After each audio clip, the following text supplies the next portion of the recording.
It begins with a photograph, faded, cracked, and almost forgotten. A sepia-toned image from 1875, its corners curling with time, the ink smudged by a century of dust and human hands. In the photo, a small circus troupe stands beneath a red-striped tent on a patch of damp English grass. There's the ringmaster in his tailcoat and top hat, a tightrope walker balancing on a rope with arms spread wide, and two painted twins whose smiles look a little too forced.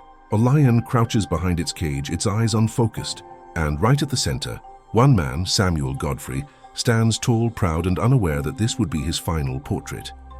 At first glance, it looks ordinary.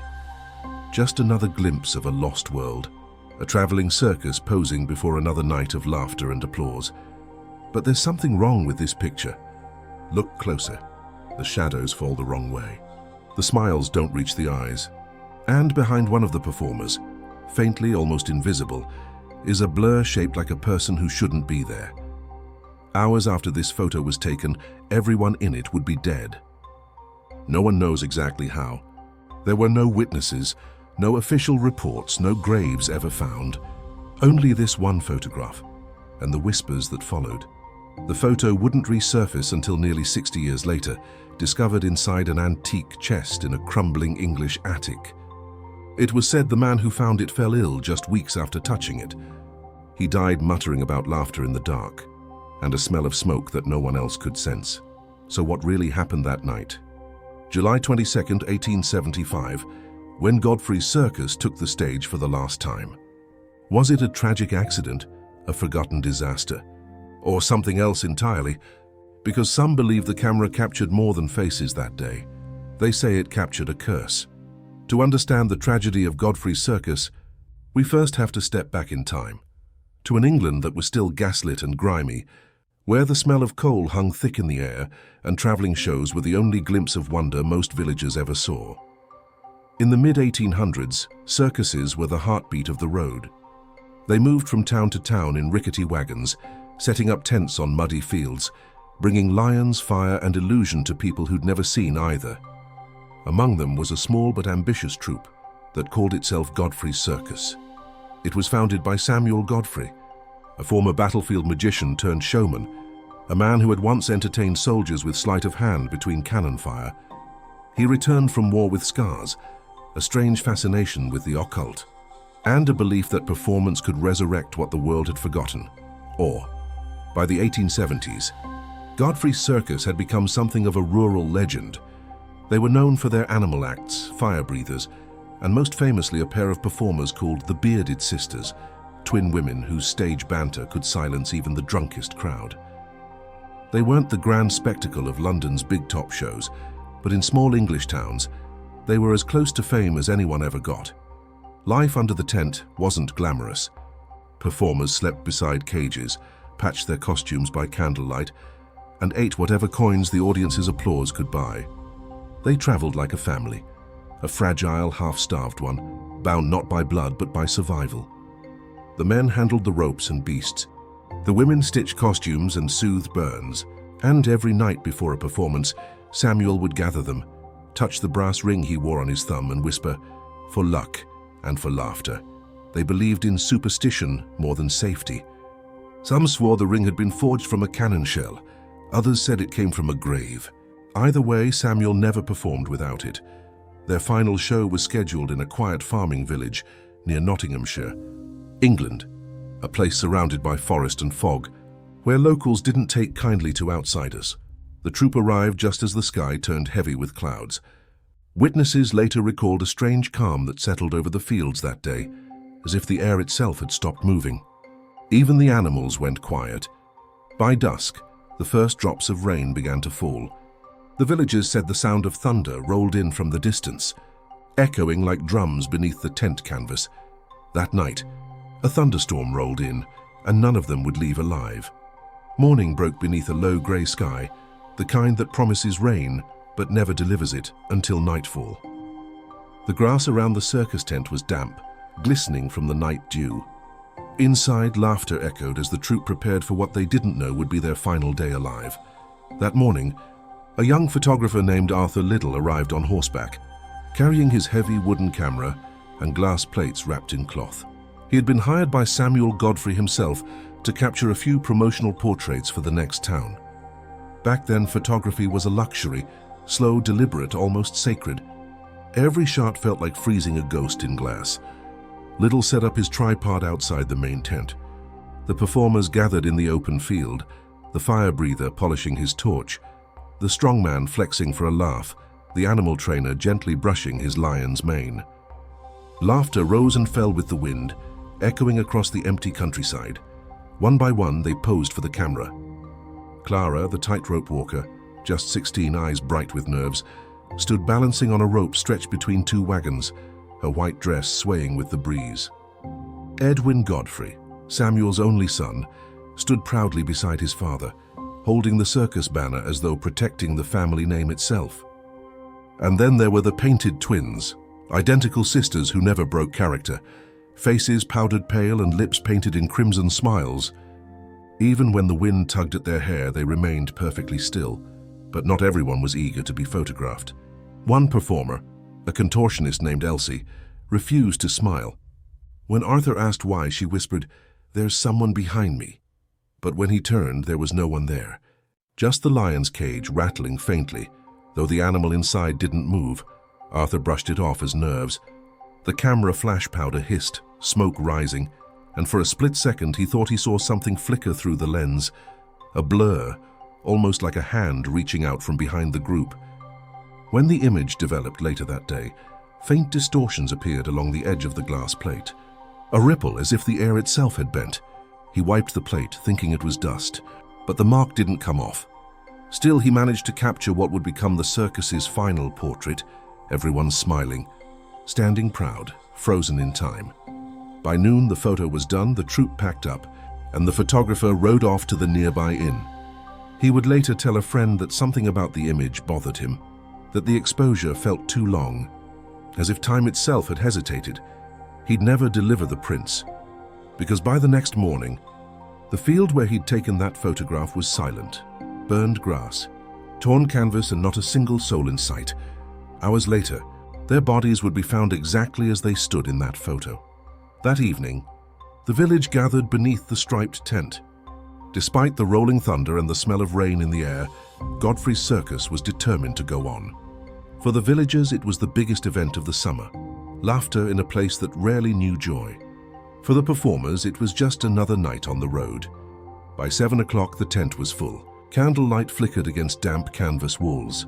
A violin played a haunting melody, while the audience clapped to the rhythm of drums.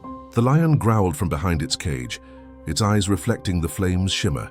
Outside, the storm rolled closer, a low growl in the distance. The performance began as usual. Fire breathers lit torches that hissed and spun gold trails through the dark. The strong man bent an iron rod between his teeth. Clara danced above them all on her tightrope, arms stretched like wings as the wind rattled the ropes. But something about the night felt off. Several audience members, those who survived to tell the tale, would later describe the same things. The lights flickering, though there was no draft. The animals growing restless, pacing and growling in unison. And a faint smell, not of smoke but of something older, like burned wood that had been wet for years. One woman recalled seeing Samuel Godfrey pause mid-act. His eyes darted toward the tent's far corner, as if someone had called his name. Moments later, the lanterns dimmed. Then came the scream, sharp, human, but not part of the act. Panic rippled through the tent. The band stopped playing. The lion roared, cages shaking as the audience rushed for the exits. A flash of lightning split the air, blinding everyone for an instant, and in that instant the tent caught fire. Witnesses said the blaze spread unnaturally fast, as if the air itself had ignited. Canvas turned black. Smoke filled the tent, swallowing sound. The fire breather dropped his torch. Children screamed, and within seconds, the big top became a collapsing inferno. And then, silence. When the thunder faded, nothing remained but rain hitting scorched earth. Those who escaped ran into the darkness, coughing, eyes burning, their clothes reeking of smoke. When the constables arrived the next morning, they expected ruin. But what they found instead left them speechless. The tent was gone, entirely gone. No ashes, no wood, no metal, not even the burned cage frames. The field was clean, wet, and empty. as if nothing had ever stood there.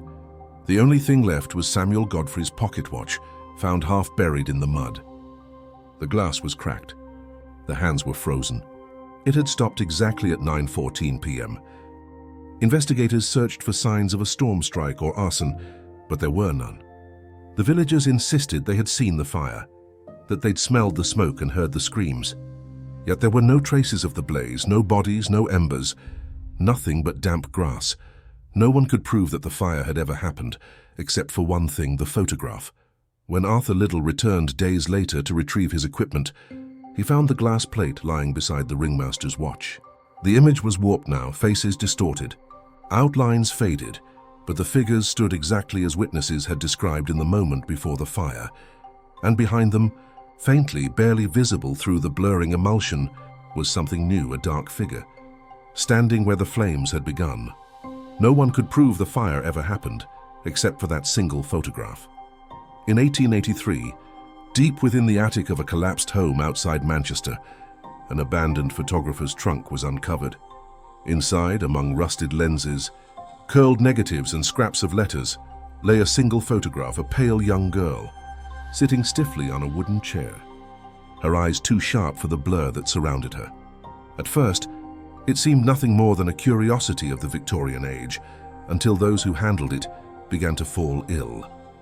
Within days, the first man who carried the photo to the local constable's office developed a fever that no doctor could name.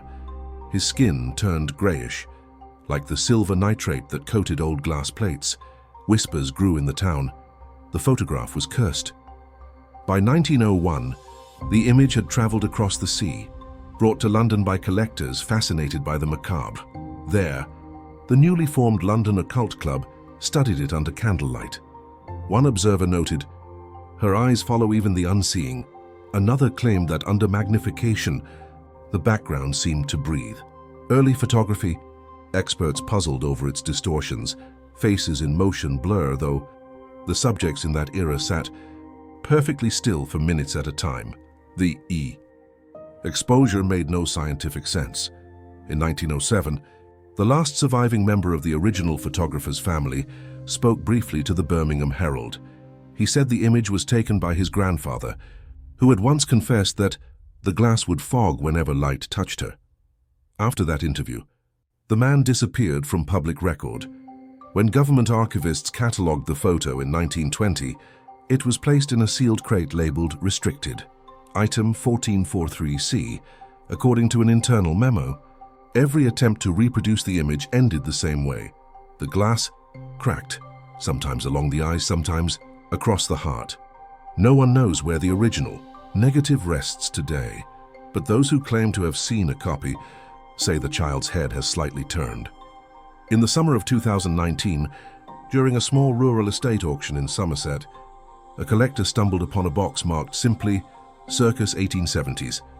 Inside lay playbills, rusted tent pegs, and beneath them, a single photograph, faded, curled at the edges. The ink nearly dissolved into sepia. The auctioneer called it a curiosity for vintage enthusiasts. No one else bid. For just £9, the image changed hands, and with it history began to repeat itself. When the collector scanned the photo at high resolution, strange details emerged that the human eye could never have caught in print. A pale hand in the lower corner, too large, too sharp to belong to any of the performers.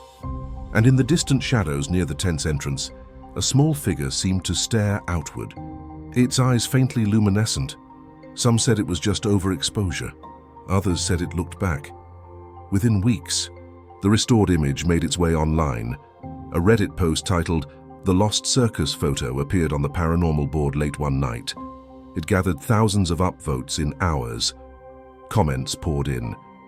The faces seem to move when you zoom in. The girl's head changes direction between refreshes. Why are there 13 shadows but only 12 people? By morning, the image had gone viral. Digital artists brightened, contrasted, inverted.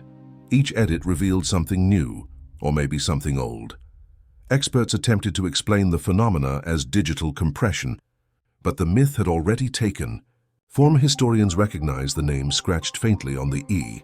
Back of the print, Godfrey, the same traveling photographer rumored to have disappeared with his subjects in 1883, and so a legend long buried resurfaced, Godfrey's curse. The belief that whoever captures the dead unawares becomes one of them. In forums and late-night podcasts, the story spread like infection. Some claimed that viewing the full-resolution image caused their screens to flicker, or that reflections in the glass began to move independently. Yet, what disturbs most is not what technology uncovered, but what it confirmed. No one agrees on what the photo truly shows, only this, that every soul captured within it died within the hour it was taken. Over a century and a half later, the evidence has been sifted, debated, dissected. Historians have tried to explain it. Skeptics have dismissed it, but the photograph, it remains unsolved. Theories circle it like moths around a dying light. Some say the circus tent was struck by lightning, that the charge hit the iron stakes, electrocuting everyone inside in an instant. A natural disaster, frozen forever on a glass plate. Others claim a gas lantern exploded during the finale, its fumes igniting the canvas above, creating a flash so blinding that even the camera's chemicals burned the air. Still others whisper of poisoning, bad food, contaminated water, a traveling troupe undone by their own supper. Science tries to anchor what history refuses to hold still. And then there are the believers. Those who say that energy, emotion, terror, life can stain an image, that the glass plate did not just capture their likenesses, but absorbed their final breath. They call it a supernatural echo, a moment so charged with fear that reality itself folded inward, leaving only the imprint, a circus that ended not in death, but in disappearance. Because when researchers dug deeper into the archives, they found something more disturbing than any ghost story. No death records, no coroner reports, no burial certificates, no mention anywhere of a Godfrey circus, not in Nottinghamshire, not in London, not in England at all. The troupe, the performers, even the photographer, they exist only in the photograph, and as of 2021, the photograph is missing again. The collector who last possessed it claimed it cracked itself one morning, and when he opened the case, the glass was gone. No shards, no residue, only dust in the shape of a frame. The photo remains, but the people never existed, at least not on paper. The photograph has faded now, just a blur of faces, shadows, and shapes caught between laughter and fear. No one remembers their voices, no one remembers their names, but somehow the image remembers them. Each time it resurfaces, in an auction house, a collector's drawer, an online post, it pulls us back to that moment under the canvas tent, the smell of sawdust and smoke, the faint crackle of lanterns, and those eyes staring into the lens, as if they knew this would be their last audience. Over the years, many have called it cursed, but maybe it isn't a curse at all. Maybe it's a message.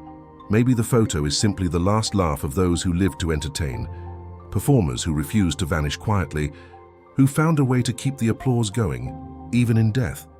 When you look at it long enough, you stop seeing ghosts. You start seeing people, frozen in a moment they never got to finish. And maybe that's what makes the photo truly haunting. Not the mystery, but the memory. What other photos hide stories like this one?